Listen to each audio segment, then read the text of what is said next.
Assalamualaikum. Hari ini saya ingin berkongsi mengenai ilmu yang saya dapat ketika Iman Refreshing Session pada Sabtu yang lalu yang dibawakan oleh iGuru.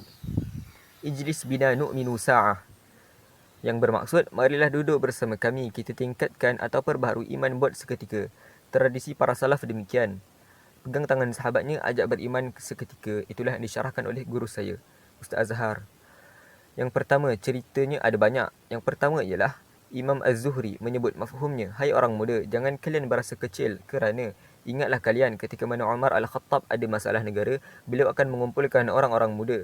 Ketika ditanya kepada Sayyidina Umar, kenapa tidak dikumpulkan orang tua? Sayyidina Umar berkata, orang tua memang ada kelebihan tentang pengalaman, tetapi sekadar pengalaman tidak boleh menyelesaikan masalah. Tetapi aku mengharapkan orang muda yang ada ketajaman akal mereka. Maka di sini kita lihat orang muda juga diberi sambutan dan disambut baik oleh Umar Al-Khattab walaupun beliau adalah pemimpin negara. Pada sesi kedua pula, antara cabang iman buang benda tajam di atas jalan. Maksudnya di sini yang tersirat ialah laksanakan pengorbanan walaupun mudah.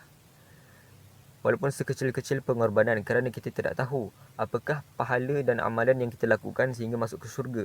Mungkin kerana membuang benda tajam di atas jalan itu akan memasukkan kita ke dalam syurga, ataupun membuang lalat di dalam air yang mana lalat itu hampir lemas dan kita selamatkannya, mungkin lalat itu akan, dengan amalan itu akan membawa kita ke dalam syurga.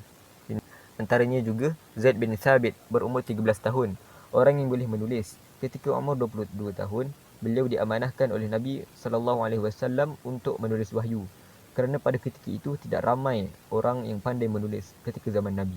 Maka di sini kita lihat orang-orang muda juga telah diberikan amanah dan tanggungjawab oleh Rasulullah.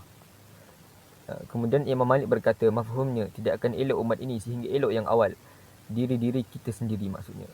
Jadi yang awal itu perlulah dielokkan. Maksudnya jika tumbuhan, akarnya perlu elok. Kalau akarnya tidak elok, maka pokoknya pun tidak elok kerana asasnya itu tidak betul. Jadi seperti itu jugalah manusia, perlulah elok yang awal agar yang seterusnya akan menjadi lebih elok.